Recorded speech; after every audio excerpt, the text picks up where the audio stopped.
Haleluya, mtu wa Mungu. Japokuwa ni wakati wa huzuni, wakati ambao unakuta tu umepokea matusi toka pande zote, wakati ambao wanadamu wanajaribu kuzungumza chochote ili tu watetee kitumbua chao. Na klipu ambazo nilizungumza siku 2-3 zimepita, nitakuwa ni sehemu ambayo itanifanya kuingia hatarini kivyovyote, either kwa kuviziwa au kwa kubandikizwa likesi. Klipu ambazo nimezungumza siku 2-3 zimepita. Nakumbuka nilizungumzia waimbaji wa gospel, nikaja nikazungumzia makanisa yaliyopo Louisville, lakini pia jana nikazungumzia manabii, na nilimtaja mmoja wao ambaye alikuwa ni binti fulani wa Texas anaitwa Rema. Inakuwa ni shida ambayo watu wanasema, kwa nini unamtaja? Mbona ni wa kiroho tu? Mbona umekosea? Mimi ni moja kati ya watu ambao sitanyamaza kwa upumbavu wowote. Mimi najua shetani hajawahi kutania. Mimi najua shetani hajawahi kutania. Na siku zote anakuwa serious. Na mimi ni mtu ambaye sitaka lolote, ujinga wote, simwachie Mungu ajibu. Ninajibu mimi. Mimi ni mtu ambaye ongea chochote, simwachie Mungu aongee, mimi ndo nitaongea mimi. Kwa sababu imeandikwa, mwanadamu nimekufanya kuwa mlinzi. Mlinzi amwachie bosi wake afanye, mlinzi ndo anashughulika na kazi kutokana na order aliyopata kutoka kwa bosi. Sasa najua wanadamu mhitaji yake au mhitaji ukweli. Na moja kati ya sababu ambazo zitafanya muamue kuniwazia chochote, sio kwa sababu niliiba, sio kwa sababu nilizini, ni kwa sababu nimewaambia makosa na dhambi zenu. Ila pia najiona tu mwenye heri sana na mwenye fahari sana kuhesabiwa hayo yote, ama kufungwa hadi kuteswa kwa ajili tu ya haki. Mimi nasema lije lolote, hakuna kurudi nyuma. Hakuna kurudi nyuma, kwa maana tumepokea ufalme usioweza kutikisika. Timotheo wa pili 3:12 anasema, naam, wote wapendao kuishi maisha ya utauwa katika Kristo Yesu watauziwa. Walakini watu wabaya na wadanganyaji wataendelea na kuzidi kuwa waovu, wakidanganya na kudanganyika.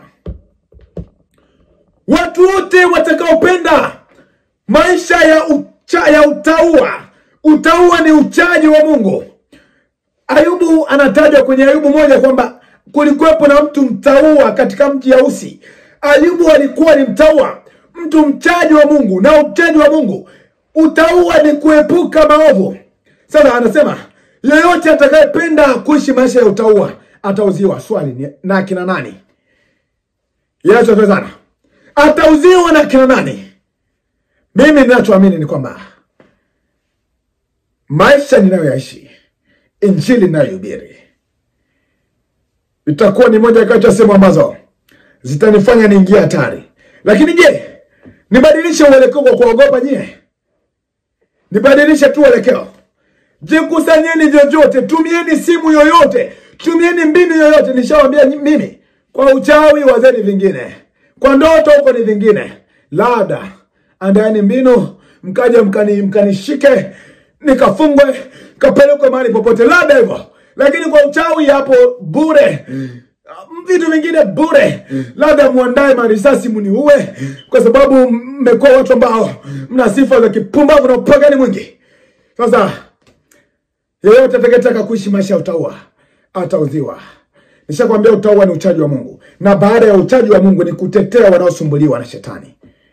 Yesu sana, kwa kuwatetea hao unaongea haki, unaongea kweli, na hiyo itakuwa ni sababu ya sisi wengine kufa. Kama waliwe kusikia kizazi ambacho waliwekwa gerezani wakaburuzwa na punda, ndicho hiki kizazi tena kimeanza kuinuka. Tuko hapa tumeanza kusimama. Kama ulisikia kwamba kuna kizazi ambapo waliuawa kwa ajili ya jina la Kristo, ndio sisi hao tumeanza kuinuka. Kile kizazi kile cha Matendo ya Mitume ndiko hiki hapa kitakachoinuka leo. Nyie uweni mmoja, wengine watainuka. Wengine watainuka. Sasa mimi hapa ninachojua, moja kati ya sababu itakaofanya muamue kunizima kivyovyote, muamue tu kunizima kivyovyote. Sio kwa sababu nilihiba, sio kwa sababu nilikula cha mtu, ni kwa sababu nawaambia makosa yenu. Shida yangu ni kwamba mimi siongei upumbavu wote kwa siri. Maana nyinyi mnapotosha mitandaoni. Kwa nini mimi niwaposti sasa inbox? Mkipotosha mtandaoni mimi nawaposti mtandaoni. Mkiongea ujinga mtandaoni mimi nawaposti mtandaoni. Kwani kuna nini? Utafungwa, nitafungwa na nani? Kwa kesi ipi? Mbona kina Biden wanapostiwa? Wamemfunga nani? Nyie kuishi Marekani miaka mingi si kujua sheria. Acheni wenda wazimu nyie. Acheni wenda wazimu. Sasa utafungwa. Utajiingiza mkesi. Ndogo. Mkiona mnaguswa kwenye maovu, mkiguswa kwenye paka yenu mlio nao, acheni vimadawa mlivyoenda mnachukua hivyo. Acheni vimadawa hivyo. Acheni vimadawa. Mnafikiria hatujui? Sasa hapa nizungumze jambo fulani. Mimi ninachoamini ni kwamba nitakemea yoyote kwa staili yoyote endapo tu nimekuona kwenye hali yoyote ya upumbavu ama ya upagani, ili hali unajiita kwamba umeokoka. Narudia, mimi ulimwengu, mimi nitamkemea yoyote hadharani, kwa mazingira yoyote. Nitakapokuona na uovu wowote nitakukemea, na wewe nikemee kwa lolote utakaloniona nalo. Nikemee, niposti. Ukiona pumbavu wote niposti. Sasa nikusomea kitabu. Kusomea vitabu viwili hapa. Yohana 18:19.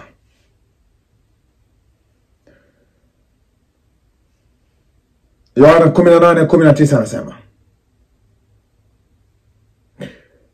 basi kuhani mkuu akamuuliza Yesu kwa habari ya wanafunzi wake na habari za mafundisho yake. Yesu akamjibu, mimi nimesema na ulimwengu wazi wazi. Siku zote nilifundisha katika sinagogi na katika hekalu, wa kusanyikapo Wayahudi wote, wala kwa siri mimi sikunena neno lolote. Sikiliza maandiko hayo. Kuhani mkuu anamuuliza Yesu, niambie kwa habari ya wanafunzi wako, niambie kwa habari ya mafundisho yako. Anasema, mimi kwa siri sikunena lolote, niliongea na watu wazi wazi. Nimeshakwambia siongei chochote kwa siri, kwa sababu nyinyi mfanye ujinga kwa siri. Mimi kwa siri sikuongea chochote. Fanyeni tu uni mwingi alafu mimi nione. Alafu na wengine mna comment za kipumbavu eti kwa nini usimwandikie box? Upumbavu. Box gani sasa? Yesu gani hapa aliwaambia box? Sasa ni makanisani. Kwa hiyo makanisa yetu hatutakuitikia. Acheni. Nafikiri kwa kwenye kanisa ndani. Kwenye kanisa hatutakupa huduma. Kwa nini huduma haiendi? Ama umesikia kwamba huduma haiendi hapa? Mbona wanaokolewa wengi tu? Mbona wanasaidiwa wengi tu? Nimeshakwambia mimi unaweza ukawa rafiki yangu popote. Ukiwa tu unatenda wema, ila ukishabikia upumbavu tunaachana. Sasa Yesu anasema, mimi sikuongea na ulimwengu kwa siri. Niliongea nao kwa wazi wazi, mbele ya Wayahudi wote. Niliongea nao. Sasa nikusomee funga break hapa. Mathayo. Nikusomee tu Mathayo mahali fulani hapa. Mathayo 15 na mstari wa 13. 12 anasema, ndipo wanafunzi wake wakamwendea wakamwambia, wajua ya kuwa Mafarisayo walisikitika waliposikia neno lile walichukizwa. Akajibu akasema, kila pando asilolipanda Baba yangu wa mbinguni litang'olewa. Unajua ya kwamba manabii walisikitika waliposikia maneno yale? Unajua kwamba waimbaji walisikitika waliposikia maneno yale? Unajua kwamba wachungaji waliopo Luvu walisikitika ulipoongea maneno yale? Mimi nasema, sikitikeni mnavyojua, ila pando asilolipanda Baba yangu litang'olewa. Mfumo wa ibada, mfumo wa maisha ambao haukuongelewa kibiblia utaondolewa. Na hata kama msipokosa kuondoa kwa ajili ya masikio kwa magumu, mtakuwa tayari mmejua. Wananipigia simu watu fulani. Sema ugly pastor. Ugly pastor. Mama anaongea Kiingereza eti ugly pastor. Eti ukome kama Yesu ulikomaga maziwa mamako.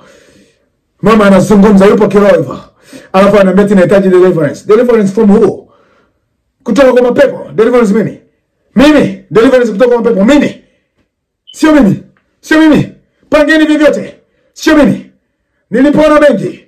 Mimi siko pumbavu kama hivyo. Siko pumbavu kama jinsi mnafikiria mimi. Sihubiri madawa mimi. Sihubiri ukichao. Simhubiri Yesu wairizi mimi. Nahubiri Yesu aliyeniponya. Nahubiri Yesu aliyenisaidia. Mimi sihubiri kama nyewe wengine. Sihubiri kama nyewe wengine mimi. Sihubiri msisimko mimi. Sihubiri ukichaa. Unahitaji deliverance. Mama yake na nabii ananipigia simu. Pigia simu ya nini mimi? Lolote mtakalofanya la kipumbavu, nitaliweka wazi hapa. La kipumbavu lolote naliweka wazi. Alafu wajulikane nani anataka kuniua. Mbona mnataka kuniua? Kwa lipi? Kwa lipi? Na toni la mwisho la damu. Lazima tujulikane chanzo cha kifo changu ni wapi. Itajulikana tu. Na watu wote mwisho wake watasema kweli yule kijana lilikuwa ni jembe. Najua heshima yangu haipo wakati ninapokuwa naishi. Mitashughulikia uovu popote utakapojificha. Mimi najua leo utumishi inakuwa ni kichaka cha kufichia maovu. Utumishi, uimbaji, unabii, uinjilisti inakuwa ni kichaka cha kufichia maovu. Tawazungumza sana. Na ambao walijifanya kwamba wao waga waposti watu, wameposti watu. Wameposti watu wanasema haya mavazi, wameposti watu. Kwa hiyo hakuna siyemposti mwingine, nyewe waoga tu. Hakuna siyemposti mwingine. Na wakati mwingine mnajifanya kuposti msio wajua, lakini mnaposti watu pia. Kila mtu anamposti mtu. Kila mtu anamposti mtu. Uovu wote hata utende na mamako mzazi, unaongelewa tu wazi. Kama Yesu alimuita Petro shetani. Ona sio sana. Wagalatia. Sikiliza maandiko haya. Mimi siko na hekima za kipumbavu hizo. Mimi siko huyo mimi. Siko. Yaani nilivyozungumza imekuwa ni sawa hekima. Mimi lolote mtakaosema semeni. Galatia 2 fulani hapa. Galatia 2:14. Sikiliza maandiko haya. Walakini nilipoona ya kuwa njia yao haiendi sawa sawa na ile kweli ya Injili, nilimwambia Kefa mbele ya wote, ikawa wewe uliye Myahudi wafuata desturi za mataifa wala si za Wayahudi. Kwa nini unawashurutisha mataifa wafuate desturi za Wayahudi? Sikiliza haya. Sikiliza haya maandiko, niyarudie tena. Anasema, walakini nilipoona ya kuwa njia yao haiendi sawa sawa na ile kweli ya Injili, nilimwambia Kefa mbele ya wote, ikiwa wewe uliye Myahudi wafuata desturi ya mataifa wala si za Wayahudi, kwa nini unawashurutisha mataifa kufuata desturi ya Wayahudi? Ule Maweni Londo alipokuwa hapa, mzee anasema kwamba msimuangalie yeye, muangalie tu kazi ambayo Mungu aliweka ndani. Wewe ambaye ni Myahudi, wewe ambaye ni Mkristo, unakosa kuyatenda ya Kikristo, alafu unatushurutisha sisi tuyafuate ya Kikristo. Tukusikilize. Sisi tukusikilize. Kama sio uenda wazimu ni nini? Sisi tukusikilize. Kwa hiyo ndio maana nakwambia huyu hapa ni Paulo, anamkemea Kefa mbele ya watu. Alisema alimwambia mbele za watu wote. Ulisikia hapo aliongea na inbox. Na hata kama mkipigiwa simu inbox, mnakuwa wenye kiburi sana. Mtaki kupokea simu, mtaki kuongea na watu. Piga simu unaongea Kiingereza, kwani Kiingereza nini? Ulimbukeni tu. Mbembe. Unajifanya kuongea Kiingereza, ulimbukeni tu. Ulimbukeni tu. Kwani kujua Kiingereza nini? Kutext Kiingereza, ulimbukeni tu. Haujui Kiswahili? Naambia, atakaye kwanza kufa hapa kwa ajili ya Injili hapa Marekani ni mimi huyo. Kama ni kufungwa ama kufa hapa ni mimi. Mimi ni jeshi la mtu mmoja. Jamii yangu ipo Tanzania kule, kikosi kazi cha Injili. Tuko Tanzania, ila mimi ambaye nimebahatika kufika hapa ndio nitakuwa wa kwanza kufa hata kabla ya mchungaji wangu hajafa. Mimi nitaondoka mapema. Fikiri mchezo. Lakini kizuri, naona fahari kwa sababu Sitakufa kwa ajili ya upagani, na kufa kwa ajili ya haki. Wazeni lolote, ila yenu nishatambua tayari. Bwana sana. Kefa alikemewa waziwazi na Paulo gwiji, ambao ulisema kwamba yule Paulo alikuwa muuaji. Sasa Paulo alikuwa muuaji ndo? Nilikuuliza swali, jibu hapo kwenye comment. Nilikuuliza swali hivi, ulisema kwamba Paulo alikuwa muuaji. Sasa baada ya kumaliza kuua, alipookoka aliendelea kuua. Mbona sasa nyinyi mnaokoka na mnaendelea kufanya upagani? Unaongea kwa sauti ya juu. Ni sauti yako? Si sauti Mungu ndo amenipa? Ongea kwa sauti ya juu nawe. Nimalize kwa kusoma kitabu hiki. Msimamo wangu uko wapi? Mimi sitishiwi nyao mimi. Sitishiwi nyao. Tunaweza kufanya chochote. Fanyeni. Kwani duniani kwa hapa kuna raha kuishi? Duniani hapa kuna raha kuishi. Fanyeni chochote. Sikiliza maandiko haya. Fikiri mimi mtanitishia maisha. Tutakuua. Tutakulipia watu wa kupiga risasi. Lipia. Niko hapa. Nitakupea hata niko hapa Kentucky, Louisville. Niko Louisville, Kentucky. Lipa watu wa marisasi waje hapa niwe. Lipa. Ukihitaji address nitakutumia. Kwani duniani hapa kuna raha kuishi? Kuna raha gani sasa hapa? Aya. Matendo ya Mitume ngapi? 21 na 13 anasema, ndipo Paulo akajibu, mnafanya nini kulia na kunivunja moyo? Kwa maana mimi licha kufungwa ni tayari hata kuuawa katika Yerusalemu kwa ajili ya jina la Yesu Kristo. Hii hapa ni taarifa yangu kwa familia yangu. Kwa familia yangu, kwa rafiki zangu ambao mnajifanya kwamba mnanipenda sana. Mimi shaurieni mengine yote. Shaurieni mengine yote. Lakini kwa upande wa injili huku, acheni tu hivyo hivyo. Acheni tu hivyo hivyo. Mengine hapa ni ujumbe umekuja special kwa ajili ya familia na rafiki zangu na watumishi ambao wanahisi kwamba wananipenda sana kuliko Mungu.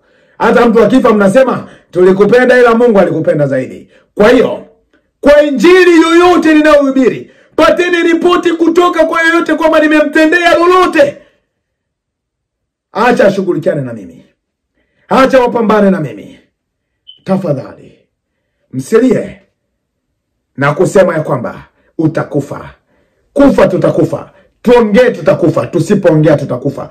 Lakini kwa Mungu kutabiriwa na manabii kwa namna ya kipumbavu, kwa namna ile, hapana. Kwanza kiasili naomba mjue kwamba kutoa pepo sio kuangusha watu mieleka. Kutoa pepo ni kuondoa tabia chafu ya mtu, ni kuondoa magonjwa ya mtu. Sio kwa kuona unasema ninakufungua leo, receive. Receive nini? Kwani Roho Mtakatifu anasikia tu ndo mpaka Kiingereza? Kiswahili tena woga mwongei. Wewe utaenda wazimu eti unabii. Unabii gani ulitendeka kwa namna hiyo? Kwenye Biblia ipi? Biblia ipi? Haya. Mimi pelekeni ripoti, anatuposti. Waje wakanifunge. Najua nimewaposti, juu nimewaambia ukweli. Na najua kilicho kwanza ni lile andiko lile. Yeremia 23. Lile liliwakera sana lile. Kwamba manabii hao walinuka hata wakutumwa na Mungu wakakimbia mbio. Hilo liliwagusa. Kateni hilo andiko kwenye Biblia, likateni. Fikiri utani nyie. Kutaneni na wachungaji wenye kusupport upumbavu wenu. Na kutaneni na watu ambao wanaona upumbavu lakini wanakaa kimya. Mimi sinyamazi kwa lolote. Mimi niko tayari hata kufa. Njooni mkafanya lolote. Lakini mimi kunyamaza nikiona upumbavu unaendelea, sinyamazi. Hii ni sauti ya mtu aliyetoka nyikani. Itengenezeni njia ya Bwana, nyosheni mapito yake. Maranatha.